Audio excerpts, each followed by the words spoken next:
What's going on YouTube? WildLion Games here, and I'm bringing you an honest review of Formula 1 25. And the first thing I want to point out is how odd it is that EA is releasing this game going into the 9th race of the season. Makes zero sense to me. It would be like releasing Madden in week 6 of the regular season or NBA 2K in early December, but regardless, F1 25 promises new features such as a revamped career mode, updated track information using Lidar technology, improvements to the handling and AI, plus the return of Breaking Point. So does F1 25 show that it's the out with the old, in with the new, or can you hang on to your previous copies of F1 23 or 24 a bit longer? In this honest review, I'm going to go over graphics, sound, gameplay, driver and manager career, UX UI, and then provide my final verdict. I am playing on the PS5 with a controller. This review is in 4K 30 frames a second. Let's dive in. Graphics up first, and the first track I loaded up was Suzuka because I wanted to take a look at the differences the new LiDAR mapping made for F1 25, and I was shocked. I am genuinely surprised and happy to report how much better the track looks and feels, and I'll get to the feel part of it in a little bit when we talk about gameplay, but for now let's stick with the visual improvements. The details are noticeable from the jump, especially in the surrounding foliage, the light reflections off the track. The asphalt looks more detailed with proper shading and markings, like it no longer looks like a flat gray slab. The stands are sharper, and I still can't get over the improvement of the environment surrounding the track. So here's Suzuka side by side with F1 24. Outside of LiDAR, I'm noticing more details in the vehicle material as well, and dynamic lighting and shading as you drive around the track looks better in this year's version of the game. On the driver avatar side of things, it's a bit 50-50. Some drivers look improved from 24 and others look like they 3D modeled the wrong person, but overall I'd say the driver avatars have seen a small improvement. Tracks that include LiDAR scanning are Bahrain, Miami, Melbourne, Imola, and Suzuka. The other tracks have seen very slight visual improvements, and that's mostly due to the improved lighting conditions in the game, but otherwise they look relatively the same as before. All in all, F1 25 is a great looking game, and I can't wait for the rest of the circuits to be scanned via LiDAR. Sound.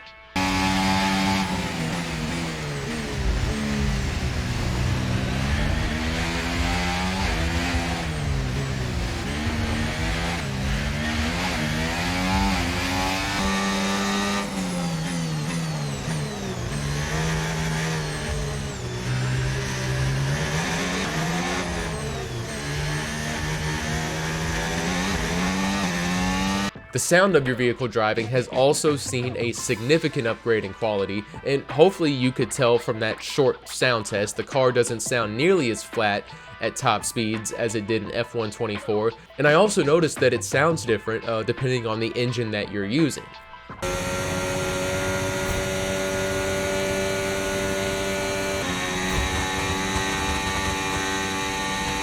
Commentary crew is solid, nothing bad but nothing outstanding, and I also have noticed a few extra sound bites from your pit crew in practice and qualifying when hopping in and out of the garage, which definitely adds more layers of realism. Excellent lap. We're all very, very pleased with that one. Nice work. Come on, I'll see you back in the pits. I think my favorite thing with sound is actually in the accessibility settings. There's a new feature that beeps at you when you need to brake around a corner. And as someone who would love to ditch the racing line but just doesn't have a reference point of when to brake and doesn't have the patience or time to learn every track, I decided to give this a try, and it's pretty cool, especially with headphones on. It essentially beeps at you, letting you know when you need to brake approaching a corner.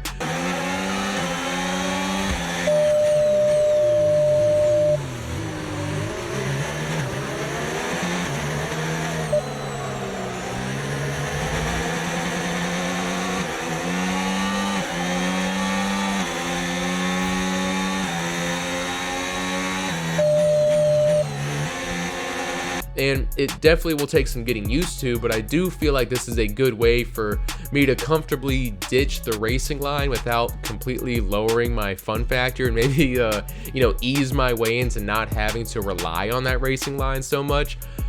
I like all the new lines of dialogue throughout race weekend, and it's freshened up the entire experience, at least for the short time being. Gameplay. Boy, I ain't gonna lie, man, this might be the best handling experience for an EA Codemasters F1 game straight out the box. Like, F125 on the controller feels so snappy, it's so responsive and smooth. The gameplay always felt a bit off in F124, like if I slightly moved the joystick it would turn too much, but then I had also had mad understeer at the same time, and even after tuning all of the input options to get the best controller experience, F124 felt more like driving my mom's minivan or turning a boat rather than a high-speed supercar. But F125 feels great, especially on those tracks with Lidar. I noticed the higher curbs on Suzuka can actually cause my back wheels to spin out a little bit from underneath me, and instead of just slowing me down, it can actually be a little bit more dangerous. Handling has improved drastically from F123 and 24. F125 at the default settings is just noticeably snappier, and while I've never driven an F1 car, it feels closer to what I imagine it being like from like a responsiveness standpoint, and like the car being more predictable and less grippy in a good way. Plus, I can actually put some juice on the throttle coming out of a corner now. The car has like a proper weight to it, it feels light but powerful, unlike F124 that just felt heavy and bloated. And on the AI side of things, I think you'll be happy to know that they don't just let you push them around the track anymore, they'll actually try and battle you for position around corners, even if it means unfortunately sometimes causing a crash. And it's definitely made for some fun position battles that I've really enjoyed. And like I said, the few crashes where when I look at the replay, I'm just like, bro, what are you doing here? The spacing between AI drivers as the race goes on also seems to have improved versus 24. It just seemed like everybody was always kind of bunched up in a line. From what I can tell so far, I like the AI improvements that I've been able to notice in 25. I knew I was going to like this game after my first practice lap in Suzuka, a track I typically struggle on, and I still struggle on in this version of the game, but now I can actually learn from my mistakes and improve on them since handling has seen a change towards something more realistic and consistent.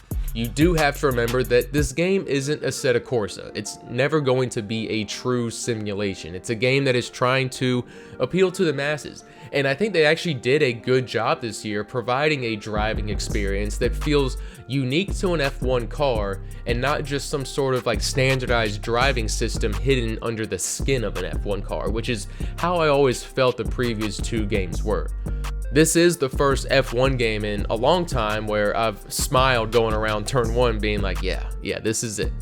My Team 2.0, this is basically the owner career mode of Formula 1. Different this year in F125 is the changes to My Team, where previous years you played as an owner driver, this year you just play as the owner, and then you hire 2 drivers to your team. The improvements made to the career are definitely substantial enough to pull you away from F124. My only gripe before we get into the positives, and there's a lot of positives, is not being able to play owner career as an already existing team.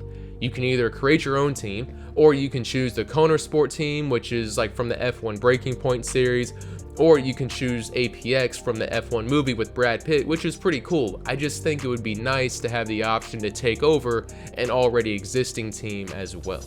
But on to the good.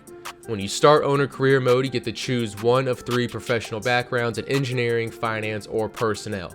You get to choose how good your facilities are, how upgraded your car is going to be, how much money your team starts out with. You're basically, if you're not familiar, think of this as like you're starting dynasty mode in college football 25 and you're trying to choose Alabama or Kent State, or somewhere in between.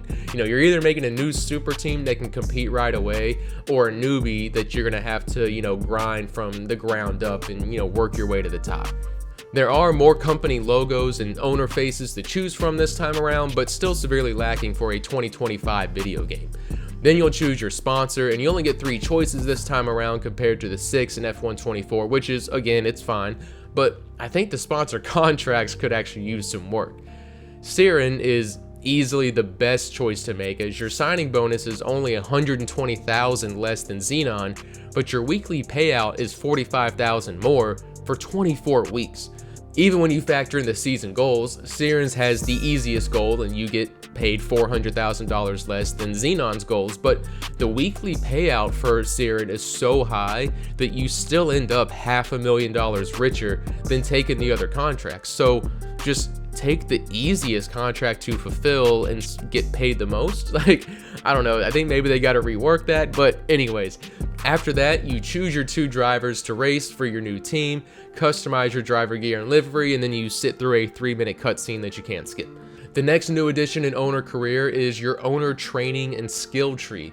In here, you can use training points to upgrade various skills inside of engineering, personnel, or corporate, which provide bonuses such as increasing weekly resource points, extra sponsorship loyalty when like a driver finishes in pole position, or improve the fan rating anytime you upgrade your facilities.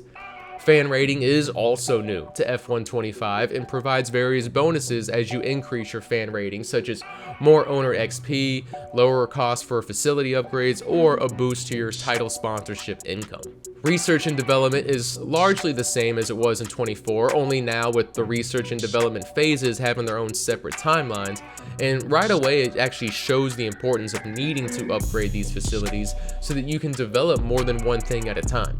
For example, I researched the beam wing for an improvement in aerodynamics, and afterwards I could develop 2 parts, but only one at a time, which means for a couple weeks, one driver will have it and the second driver won't, because after you've developed that new part, you get to choose which driver's car it's going onto.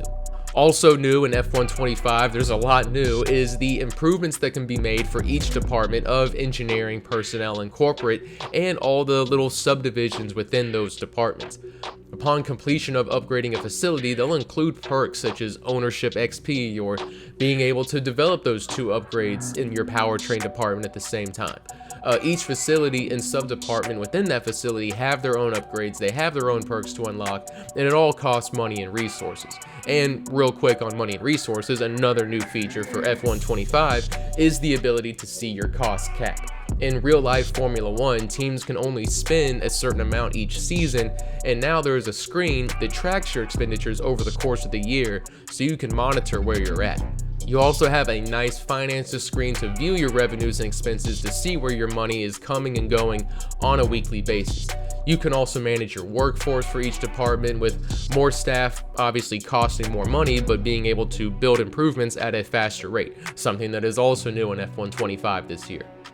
The activities panel is still here, and it allows you to choose various activities for departments to do leading up to race weekend, and it has like all the gives and takes. You know, a lead sponsor tour will cost you 10K, but you'll also see a sponsor loyalty boost, which in return earns more rewards as you level up that rating. Outside of all of that, career mode pretty much runs the same gameplay loop. You go to race weekend, you hit your objectives during practice to earn research points and also learn the track, and then you go to qualifying and go to race day. I like to use practice time as a way to test out various car configurations, tune it to my liking, get to know the track, but if you don't want to drive, you can also manage this aspect of the weekend and choose what you want your driver to focus on and earn those research points that way. And if you do want to drive it, you don't have to spend the full 30 minutes. You can drive as many or as little laps as you want, complete as many or as little objectives as you want, and then just fast forward or skip ahead to qualifying. I personally like to do a couple practice runs, and then I do a 1-lap qualifying, and then I actually do like a short race, which is about 15 laps give or take, depending on the track distance.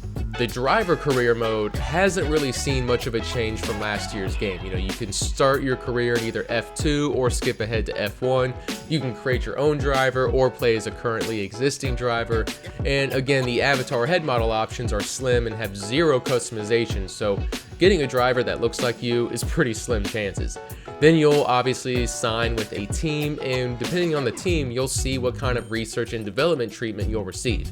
Obviously, Max Verstappen is going to receive the most attention at Red Bull, versus signing with Haas is going to be closer to a 50-50 split.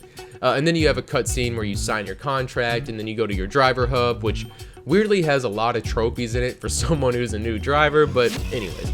Driver career still gives you control over research and development, but obviously you don't get control over those upgrading facilities, and there isn't a driver skill tree either, which I think is okay. You do have different specialists on your team for various aspects of racing, and completing their goals will grant you with more rewards to help you level up, and leveling up will make you a better driver, which in turn helps you fulfill your contract goals. If you've played career mode in F1 23 or 24 as a driver, you've played this. It's a really fun experience, but you can tell the focus was definitely on the owner's side of things this time around. A couple other modes are Breaking Point, which is the third installment to a story-driven F1 experience, which I haven't touched and I don't really have any interest in it, but if you do want to experience like an exciting, drama-filled linear storyline of like an F1 driver's career, you do have that option available to you to continue that story in this game. You can also play various sequences from the new F1 movie with Brad Pitt coming out this summer, and you are shown a scene of the movie, and then you actually get to race in that scene to complete the story arc, and almost making it like a little mini movie that you get to participate in. The rest of the scenarios are locked until later this summer, but I don't know, I thought this was like a cool tie-in with the movie and a good way to bring the two media pieces together. UI UX. Alright, this is gonna sound ridiculous, but for the life of me, I don't know why trying to do a play now race is so hard to find in these games. It was hard in F1 23, it was hard in F1 24, and it's continued to be hidden in F1 25. Like, put yourself in the shoes of a newcomer. You're new to Formula 1, you're new to the video game, maybe you just want to check it out, so you hop on and you're like, alright, I just want to like pick a car, pick a track, and drive just to like figure out what this game is, what this sport is all about. You would be so lost because you're just looking at like Breaking Point, F1 World, Career Mode, and you're like, where's the option to just like hop in and just quickly play a game against the AI?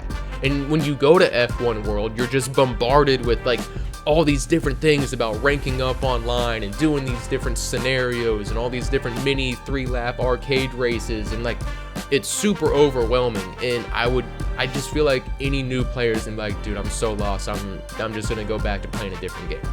Like, why is playing a Grand Prix hidden all the way in the back? Just move it out of F1 World or move it to the front of the sub menu. I don't know why this bugs me so much, it just does. Anyways, my only real complaint with the UI UX is I think the sub menus and like sub menus upon sub menus gets a little confusing in career mode, especially when it comes to upgrading facilities within the individual departments. So instead of like a single vertical tab with all the other departments buried underneath it, I think it would be nice to actually have them separated out into different panels, even if we had to use the triggers or something to cycle the panels around so that you can still see the 3D art backdrop of the department. I would prefer that over the current like endless scroll of upgrades to sort through, and it's just kind of like, I don't know, it's almost like a little dizzying. I just think that would be a way to possibly clean that up. Alright, so as you guys know, I go very in depth with my reviews, I explore all parts of the game, and when it's time for my final verdict, I rate my games on this like weird, obscure scale of references that somehow makes sense. I don't use a point system, but the big question is, how do I rate F1 25? I give it Top Gun Maverick. The original Top Gun is filled with exciting dogfights and loads of action. It's loved by many, it's considered a classic, but the new movie, Top Gun Maverick, was a lot better than people expected, and while its premise was similar to the original, the movie has great visuals and new filming techniques to elevate and enhance the experience, especially when it came to the fighter jets flying around. F1 25 is a lot like Top Gun Maverick. It has an updated look, improved sound, new bells and whistles for career mode, and it's a clear upgrade from the previous version, but it's more of an iteration or a remix than it is a revolution. It's not doing anything crazy, it just tweaked what was already there and made it better than what it previously was. And like Top Gun Maverick, it may not be ultra realistic, but anyone can walk into the theater and enjoy that movie.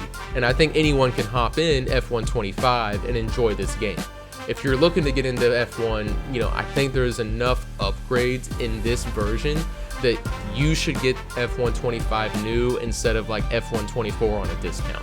I think F1 25 is a more enjoyable experience in every way, from visuals to audio to handling, and career mode has a lot more features to it. And I think fans will have fond memories of those older titles like Grand Prix 4 or F1 2017. I think they're still going to enjoy what EA and Codemasters has done with F1 25. Alright guys, that's it from me. I hope you enjoyed the review. If you did, give it a thumbs up. Leave a comment below. Tell me your thoughts on the game if you've been able to play it or if you're thinking about picking it up. And that's it from me. We'll be making a video for college football. And for anybody who's watching, wondering where the College Hoops 2K8 Dynasty series is, I'm working on it. I promise. I'm trying to make something cool, and it's going to come. So anyways, until next time, peace.